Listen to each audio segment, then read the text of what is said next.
आपण आपल्या किचनमध्ये दूध आणि गूळ असं घालून दशमी करणार आहोत. गव्हाच्या पिठाची दशमी करणार आहोत. ही दशमी प्रवासासाठी अत्यंत छान होते, मऊसूत अशी होते आणि या दशमी 4-8 दिवस टिकू शकतात. म्हणून आपण आज ही रेसिपी दाखवणार आहोत. सध्या काही ठिकाणून आषाढी वाऱ्या निघतात, आषाढीला जाणारे लोक असतात. अशा लोकांना सुद्धा प्रवासात द्यायला किंवा स्वतःही कुठे जात असो प्रवासाला नेण्यासाठी असा हा उत्तम पर्याय आहे, छानपैकी पर्याय आहे. तर ते आपण करणार आहोत. त्याच्यासाठी मी हे 1 वाटी दूध घेतलंय आणि हा जवळजवळ तेवढाच गूळ घेतलाय. तर हा दूध आणि गूळ हे मी मिक्स करून मी ठेवलंय करत, ते दाखवते तुम्हाला. हे बघा, हे दूध आणि गूळ हे मी मिक्स करून घेतलंय. आता तेवढ्याच 2 वाट्या मी हे गव्हाचं पीठ घेतलंय. हे बघा, हे आपली रेग्युलर गव्हाची कणिक घेतलेली आहे. तर त्यामध्ये आपण चवीप्रमाणे मीठ घालणार आहोत आणि वेलची पावडर ही घालते थोडी, छान स्वादासाठी म्हणून, कारण गोडाचा पदार्थ म्हटला की वेलची पावडर हवी. त्याप्रमाणे मीठ आणि मी 2 चमचे चांगलं साजूक तूप घालणार आहे.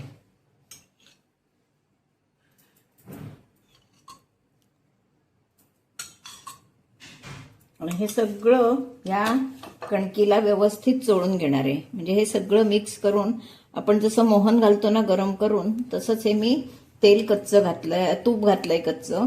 पण हे आपण आता छान असं सगळीकडे लावून घेणार आहोत. म्हणजे आपली ही दशमी एकदम मऊसूत अशी होणार आहे, छान एकदम वेगळ्या प्रकारे.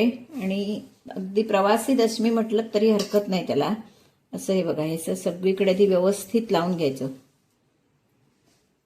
आणि असं आपण मोहन करतो असं हे झालं पाहिजे.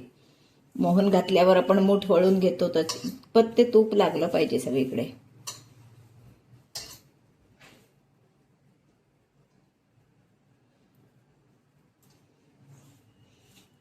यामध्ये आपण हे गूळ आणि दूध जे मिक्स करून घेतलेलं आहे ते गाळून ओतणार आहोत.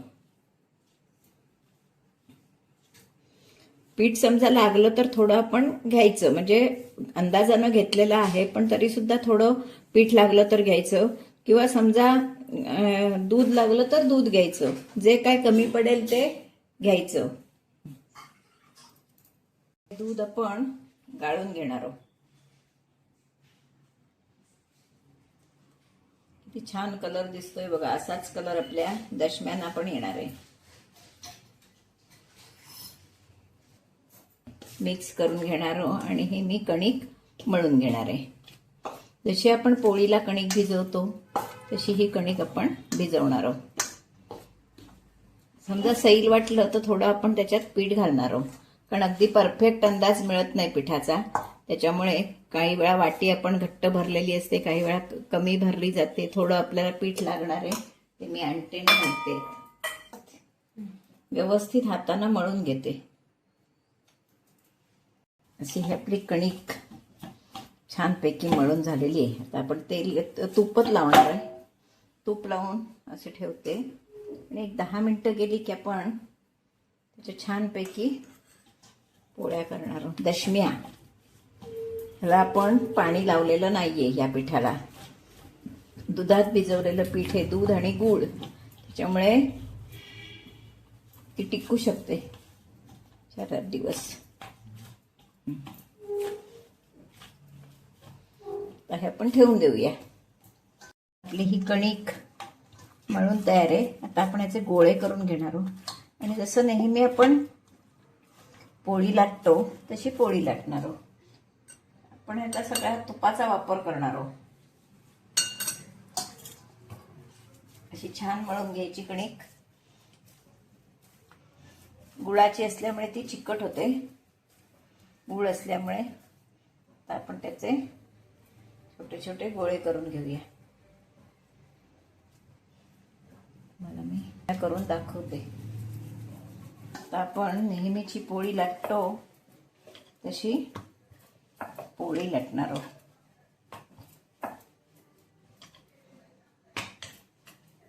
घट्ट पीठ आहे त्याच्यामुळे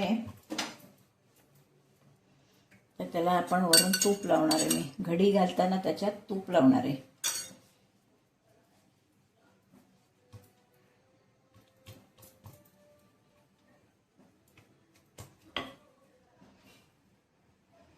असं सगळं जसं आपण घडीची पोळी करतो तसंच हे करणार आहोत. एकदम पातळ अगदी लाटायची नाही.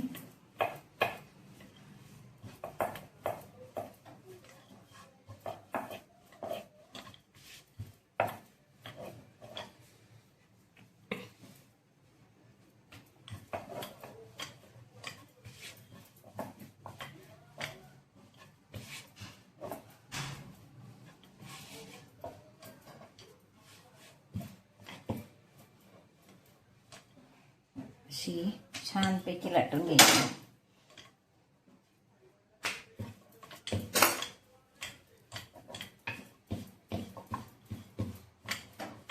मोठी लहान आपण गोळी घेऊ त्या मानानं ती करायची. म्हणजे आपण रेग्युलर पोळी लाटतो अशीच पोळी, घडीची चिमट्याची कशी हवी तशी करायची. महत्वाचं म्हणजे 4-8 दिवस टिकू शकतात. प्रवासाला कुठे निघालो तर न्यायला बरोबर काहीतरी लोणचं बिणचं असलं, चटणी असली, काहीही असलं तरी चालेल. असे चहाबरोबर नुसती सुद्धा खाता येईल. इतकीही सुंदर होणार आहे. आता आपण तवा आपला तापलेला आहे. तव्यावर हे मी टाकणार आहे. सगळ्या कडा व्यवस्थित हे करून घ्यायच्या.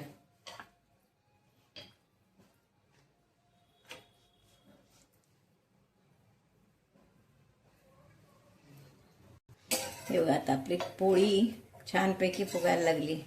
दशमी त्यावर आता आपण मी तूप लावणार आहे. हे सगळं तूपच वापरलेलं आहे याला, तूप आणि दूध, त्याच्यामुळे ती एकदम खमंग अशी होणार आहे. हा कलर बघा किती सुंदर येतोय तो.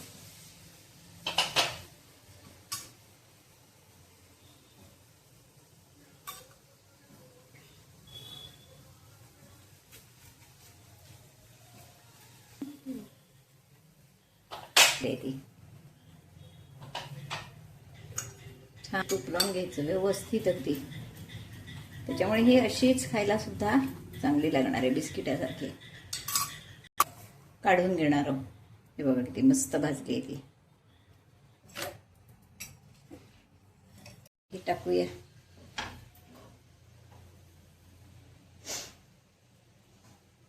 हे बघा आता आपण वरून तूप घालणार आहोत. किती सुंदर प्रकारे बघा. बरोबर काहीही तोंडी लावायला नसलं तरी सुद्धा चालू शकेल इतका हा सुंदर प्रकार आहे. प्रवासी दशमी हे बघा आता सुंदर फुगणार आहे. कशी ती छान एकदम फुगते.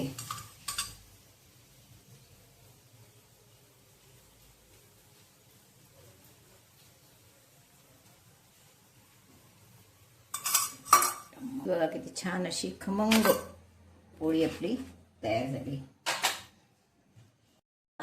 मस्त अशी टम्म फुगली. तर आपण ही परतून घेऊया.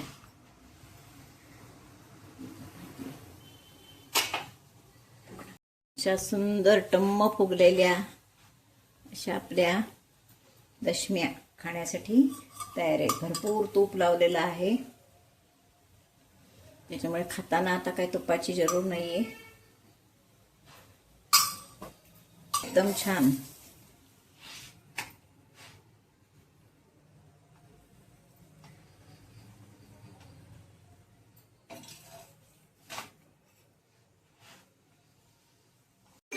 अशा ह्या आपल्या खमंग खुसखुशीत दूध गुळाच्या दशम्या खाण्यासाठी तयार आहेत. तर ही मी कशी केली, पीठ कसं भिजवलं, साधारणतः एक वाटी दूध घेतलं होतं, त्याच्यात ह्या 5-6 दशम्या झालेल्या आहेत. बघा मी तुम्हाला प्रमाण सांगते. 1 वाटी दूध, जवळजवळ 1 वाटी गुळ प्रत्येकानं आपल्या आवडीनुसार घालावा. कोणाकडे कमी चालत असेल तर कमी घातलात तरी चालेल, चांगल्या दशम्या होतील, काय प्रश्न नाही. पण व्यवस्थित गोड करायचं असेल तर जवळजवळ वाटीला मी वाटीवर गुळ कमी असा थोडा गुळ घातलेला आहे. नक्की करून बघा. आणि कुठे प्रवासाला जायचं असेल तर ही रेसिपी एकदम योग्य अशी रेसिपी आहे. ही तुपाबरोबर चालेल, दुधाबरोबर चालेल, काहीही नसलं अशीच अगदी घेऊन बिस्किटासारखी त्याची चव आहे. त्याच्यामुळे अशीचही खायला छान लागेल. नक्की करून बघा आणि आवडली तर लाईक, शेअर, सबस्क्राईब करायला विसरू नका. धन्यवाद. छान खुसखुशीत मोडून दाखवते बघा, किती सुंदर झाली ती बघा. सगळीकडे अशी छान पदर सुटले ते बघा, 2-3 पदर सुटलेले. असे ही छान पदर सुटलेली अशी आपली दशमी खाण्यासाठी तयारी. नक्की करून बघा.